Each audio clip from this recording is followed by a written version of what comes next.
Chris Norris here from Philadelphia with Technical Line and Philly in Focus, and we're here in Washington, D.C., celebrating the 50th anniversary on the March of Washington, and I'm blessed to be here with two special people, and I'm going to allow them to introduce themselves first. I'm Harry Klugel. I'm 72 years old, and I was here 50 years ago for the March on Washington, and I am a retired teacher.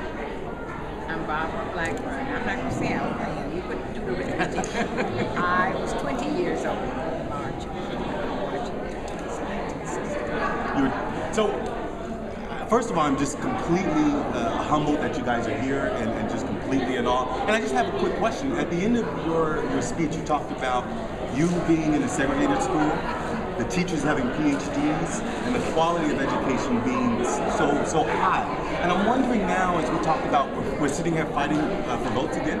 We're sitting here with disconnected schools. I'm wondering if you're disappointed. And what does that feel like? What do you see now? I'm looking at now someone having to tell me that I got to have this to vote again. It's ridiculous. What I see also in the schools is even when they said desegregate, they didn't say teach. They didn't say teach the student. The teachers, because of the different cultures, teachers were not told how to teach different cultures. And some of the problems began to start then, especially with our young black boys. So again, integration is wonderful. It should have been approached though in a different way. Do you not agree? Just open the door And a lot of people think that it wasn't enough to allow us to integrate if you weren't going to make the culture of the education specific to those who are in that. Would you say that? Do you agree? Yes, and I don't mean that you're going to lower the standards to reach a culture. What I'm saying is you needed to have known more about the people that you were being pushed, integrated in, because a lot of the blacks lost their identity through integration. They actually lost identity with integration. Integration has its pros and cons. And so what about you? How do you feel? Same kind of thing, except mine's a little more historically related than yours, and that is that one of the unintended consequences of Brown versus Board and integration was that decision addressed integration of the students, but not the teachers. And the result was that a lot of teachers lost, black teachers lost their jobs, because when they integrated the schools, they kept many of the white teachers and let the black teachers go. And I think that was a really bad thing, because like you say, some of those black teachers had wonderful training and PhDs and all that, and some of the black schools, like Dunbar High School here in D.C., were wonderful schools even before integration. And so what are we dealing with now in 2013 when we still have segregated schools? We still have schools where the teachers are not predominantly black. And so in a lot of ways, the conditions on paper are the same, right? But it also seems that before the Civil Rights Movement, you had better schools, black communities were safer, the black churches were involved. So what happened to the disconnect? What happened? For me, the way I feel, the disconnect came when families began to pull apart. The communities began to pull apart.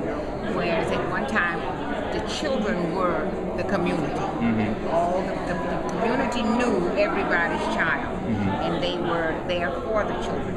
But because of the diversity now, nobody knows anybody, and it's more distrust. And so much distrust has taken place, so that is causing a problem. It's there for some reason. We lost a generation. We lost the eagerness for education in a generation, and because we lost that, we are now trying to pick it up again, and it's becoming very hard. We have parents who we had parents who didn't push education as it should have been pushed, as it did in generations before that. So what has happened is instead of it getting better, it's getting worse. I kind of agree with you about the bit about community. I think we've lost the sense of being part of a neighborhood, actually. And the neighborhood in some cases was a small town. In other cases, I know I have friends who grew up in D.C. 50, 60 years ago, and the neighborhoods in D.C. were more important. I think of my own neighborhood now. I live cul-de-sac in a suburban community. I don't know very many of my neighbors.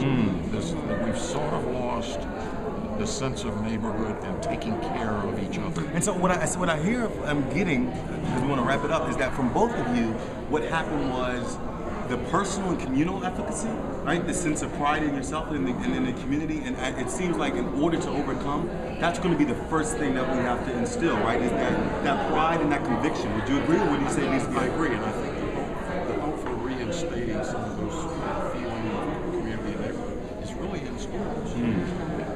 Making schools the center of community life. Kids do identify with their schools. I still work in schools. The school I work in is a non-public school for kids who have emotional disabilities, and they come from all over Montgomery County and D.C. And they have become, even though they come from lots of different places and ride buses an hour or so to get to school, that school is their neighborhood community, and they're identifying with it. So I think schools can help with restoring some of that. We're here, the 50th anniversary of the March on Washington, with two people who participated in that historic event, and they both agree that schools have to become the center of community life, and we each have to take a personal sense and a personal look at ourselves and reestablish the pride. Thank you for watching. Until next time, I'm Flood the Drummer, and I'm drumming for justice.